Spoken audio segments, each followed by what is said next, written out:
What's still news? It's Strawberry here, and welcome back to Skyrim. This isn't live commentary, unfortunately. This is post commentary. I recorded a full episode, and I kind of lost all the audio, to be honest. But we'll hopefully have live commentary next week.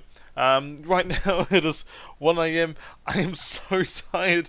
I had like 5 hours sleep, so I had all of the visuals recorded, just no audio. So that's why we're going to record this. Basically, we're just going to focus on the main quest. I've put this on 1.5 speed basically, so we'll just run through everything which we did in this main quest. Most of the stuff is pretty self-explanatory if you've ever done the main quest of Skyrim, which I understand a lot of people haven't quite done the main quest of Skyrim. One of the best things of Skyrim is that you don't even need to do the main quest. So, I mean, I've completed it the second, we'll complete this one. So we are currently trying to figure out what shout we need to use in order to defeat Alduin. So we're talking to Ange. Ange's like, no, you consulted with the Blades. The Blades are evil people. And yeah, I'm not going to give you any of the shouts at all. Dragon Rend. Some guy told him to make sure he does. So he's like, oh, forgive me, I let the emotions get ahead of me. So we're going to go talk to Parthenax. And the questions were all like, oh, I don't know who Parthenax is. He's the leader of our cult. And I'm like, well, he's a dragon. So we're about to go talk to Parthenax, but we need to learn the Clear Sky shout, so we'll do that momentarily. Yeah, I'm tired. I had like 5 hours sleep. I've been like, this weekend has just been me preparing. I've been doing a couple things for work, which is annoying. I do hate bringing work back home because I'd much rather just focus on like playing games, like without having like. I don't want to play Skyrim with 5 hours sleep. I won't actually enjoy it. So all of this was just like me being tired out of my mind, but what can you do? I was even late with the last episode because of work and being sick. It's annoying. I wish I had more time just to like do YouTube stuff because I love doing YouTube. It's just I feel like I've got other commitments pulling on me, which is annoying. Transition, whatever. Anyway, so we're going to be learning the Clear Sky shout in order to reach the fruit of the world. And yeah, if you could chuck those words on the ground now. 1. So at this point, I had learnt the shout, but I felt I didn't realise that I didn't need to use my Dragon Souls to unlock the shouts myself, and that the main quest is automatically going to give it to me. So I unlock it here, which is annoying. Because that's only 1, and then I realised that he's given me 2 other different words of power, and he's like, oh, let me teach you all of the words of power. So I didn't actually need to use the Dragon Soul to unlock this, which is somewhat bloody annoying. But I never got the Dragon Soul back. So I've only I started with 3. I unlocked Kind's Peace and then this Clear Sky. So I never got my Dragon Soul back for this, which is really annoying. Alright, but yeah, let's use it here. It's like, look, there we go. I can simulate the dragon shouts. Alright, Bar, Vig, Mercurio. So coming up in a little bit, Mercurio has been hitting like the dogs a bit. Barber's immortal, so it doesn't matter, but Mercurio has killed like Vig at least once so far. I do need to replace Mercurio because Mercurio's got a lot of range. Like, the problem with Mercurio is that he's got chain lightning, which it affects like friendly foes as well, like damages them too. So I do really need to replace Mercurio with some other companion. It doesn't really matter who. Like, I'll strip Mercurio basically all of his armor and just grab some different companion to accompany me on my quest. But yeah, it is going to be very annoying to keep Mercurio around because he's got to keep killing Vig, and I'm going to have to keep reloading saves, which is so annoying. Alright, further up here. Yeah, I'll tell you guys whether the job interview goes alright. Like, the job interview is literally tomorrow, and I still haven't like prepared like the questions and the answers of what. Like, I've been given questions to answer for work, and I have general answers. It's just I haven't really practiced anything. So look at this, chain lightning. I'm like, oh, everything's fine, and then I turn around and then like Vig and Mercurio's having a fight down there. And I didn't realise ahead of time, so Mercurio's already taken out Vig. Gotta reload a save here. Alright. First. Oh. No, not yet. Oh. Duh. And he's gone. Yeah, just had to reload the savior. On this savior, I didn't actually have to use a dragon soul to unlock the freaking shout, so thank goodness for that. I'm just realizing now that I should probably chuck like some mini music in the background, so I'll chuck some mini music in the editing later. I'm thinking with Kind's Peace, so Kind's Peace is the shout witch. It calms down creatures and people from basically fighting you, so if I go use Kind's Peace in the event that Vidge and Mercury is having another fight, that I might be able to stop that sort of conflict again. But I think next episode I will go try find a different companion. Alright. Good job, boys. It's so fun actually having two dogs. I'm not actually sure how many other like Let's Players have two dogs with them. This is like Skyrim is beautiful, by the way. Like I commented as I was going up this, but stupid cinematic experience. I commented as I was going up this that the rock face textures, they are very flat. Like this is quite nice for a 2011 game, and well, no. Let me rephrase that. This is a quite nice remaster of a 2011 game, but like even looking at these rocks here, they are very flat. If you look out, like they look stunning, but these rocks are definitely a bit of a letdown. They definitely ruin a lot of the immersion on the environment. Like, look, if you look at the snow, like the snows are like still quite flat as well. And I feel like I might be asking a little much when it comes to like games, because I'm not sure like nowadays whether games will be able to so kind of like create those more realistic environments. But Skyrim's definitely got a lot of polygons in it. Alright, Parthenax, I really like Parthenax's model actually. Parthenax really does look like that sort of ancient dragon with like tattered wings and whatnot. And I'm really liking how his model's much different. Well, let me rephrase that. I don't think his model is too much different to a normal dragon, but like he definitely acts different to a different dragon. I feel like all of the dragons probably have the same animations and whatnot, but it's really nice seeing Parthenax with his own like kind of like bent down a little bit. Gives him that sort of more unique creature model, and I really like. Speaking to Parthenax in this part, I really did get immersed. Apart from the fact that he was speaking really slowly, so in a moment we will cut out a lot of the conversation I had. But yeah, I think at this point Parthenax wanted me to prove whether I was a proper dragonborn by actually teaching me a freaking really cool shout. I really like the sound effect of the dragons actually breathing fire. It's like that. Ow! So we'll take that word of power. Oh, I'd be happy to use this word of power, the fire breathing, as well as fire, like fireball and firebolt and whatnot.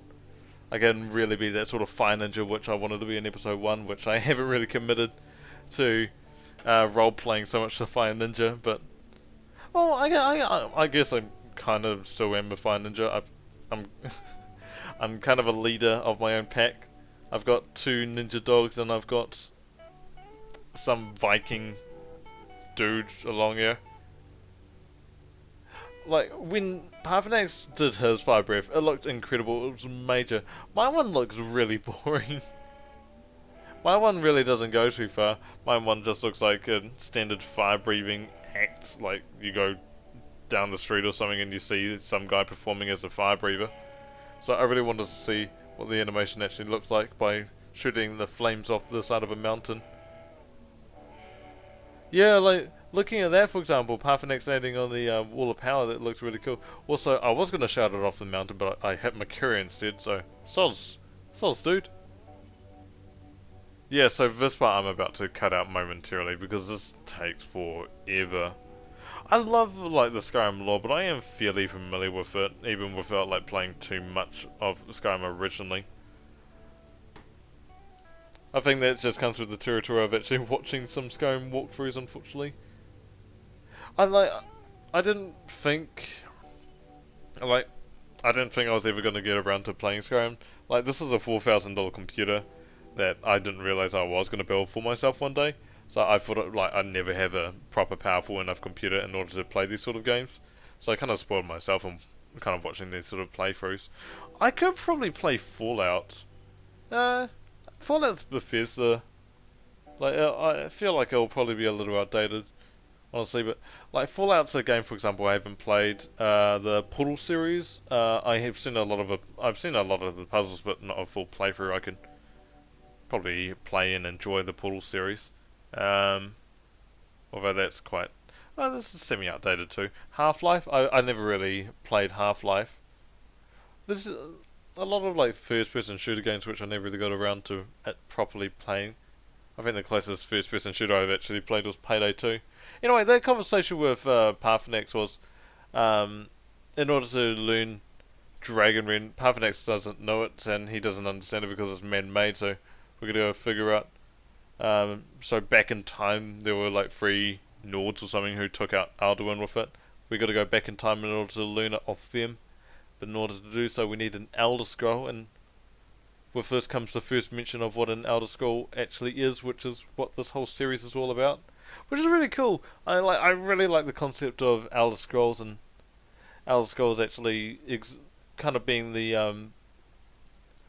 almost like that sort of deity. Well, no, I mean you've got deities, you've got like not Daedrans, but you've got a lot of deities like mischievous gods and goddesses who exist throughout Skyrim and whatnot, but almost like the act of creation, these Elder Scrolls. I really like that sort of lore, even though it doesn't make a ton of sense, but there's sort of ancient power. Also, I know there's a secret on the top of this mountain, so I wanted to pick it up here.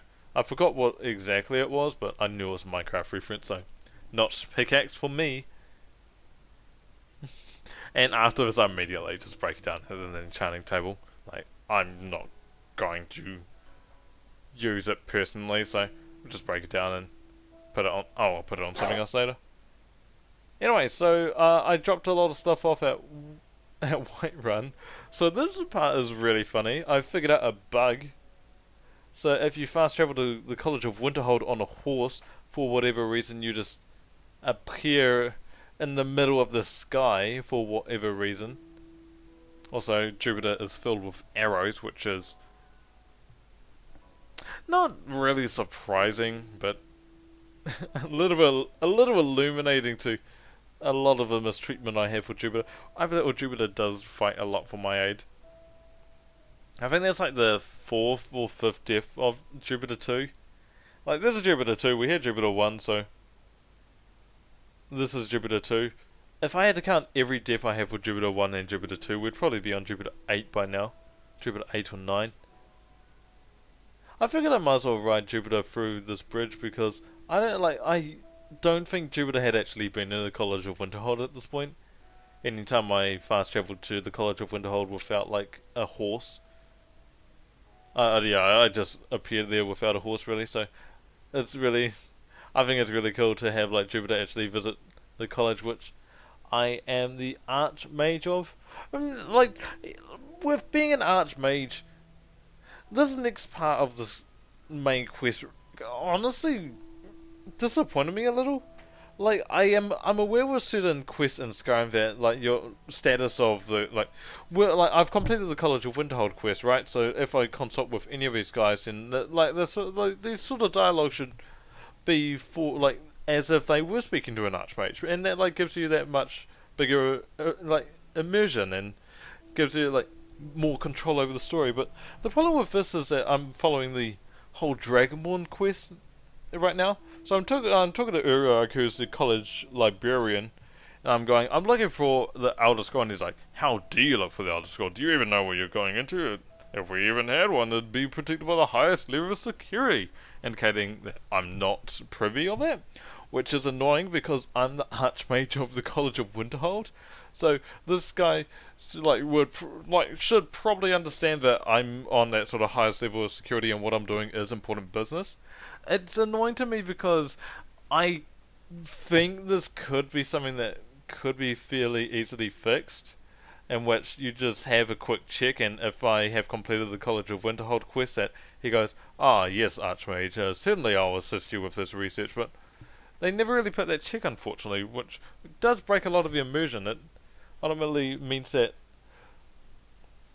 it almost feels like doing the College of Winterhold quests had no effect on me at all. Like, I'm not actually the Archmage. Like, it feels like that really had no impact completing the College of Winterhold quest.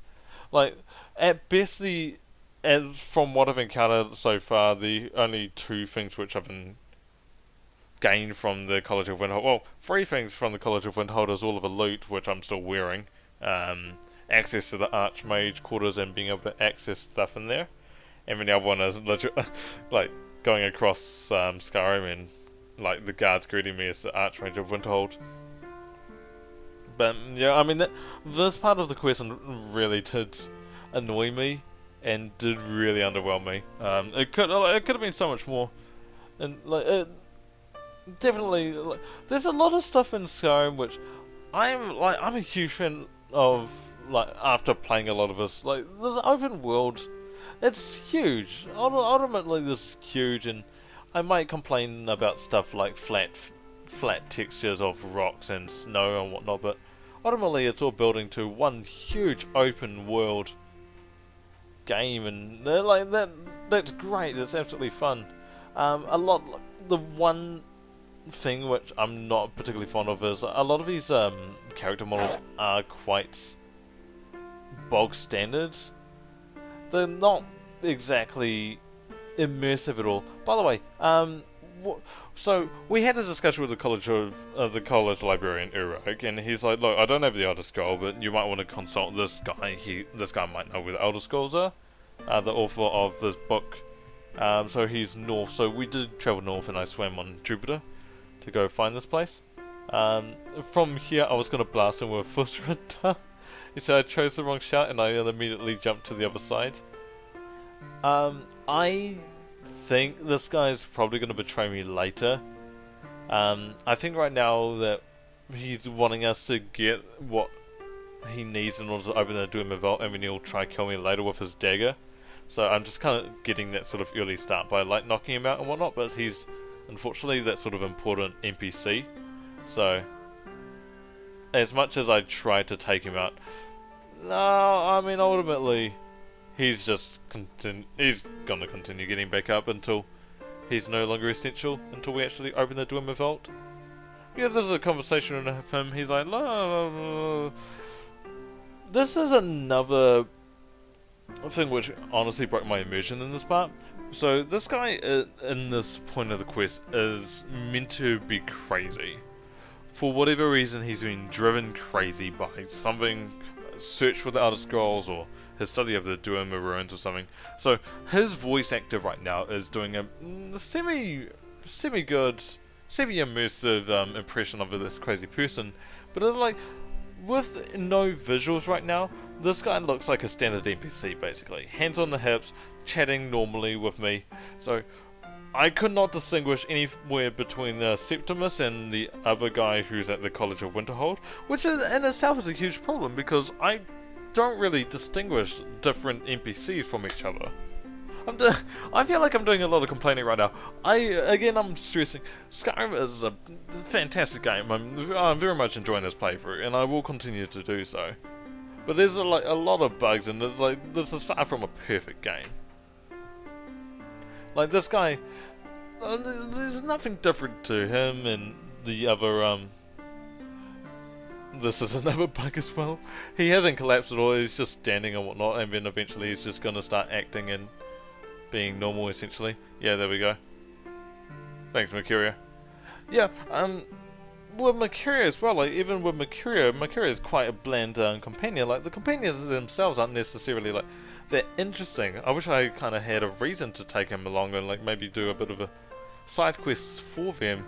But Mercuria is super bland. Like, Ifgud, I enjoyed having Ifgud around, but Mercuria is even blander than Ifgud. Ifgud is like Ifgud herself was quite bland because I couldn't really do anything for her character, and Mercurio is even blander. So I don't even know what to do. We have to get rid of Mercurio at some point, and we'll grab a new companion. Maybe we'll I know I think there's some questions going that allows us to sacrifice a companion. So we might grab Mercurio and actually sacrifice him in that quest if I can go find it later. But yeah, that wraps up this post-commentary. Hope you enjoyed this kind of format. My apologies, it's not actually live commentary. Oh, there's the music. Oh yeah, hope you guys enjoy it. Yeah, sorry about that. Should be live commentary next week. But yeah, thanks for watching. See you when I see you. Peace out. Cheers. Bye bye.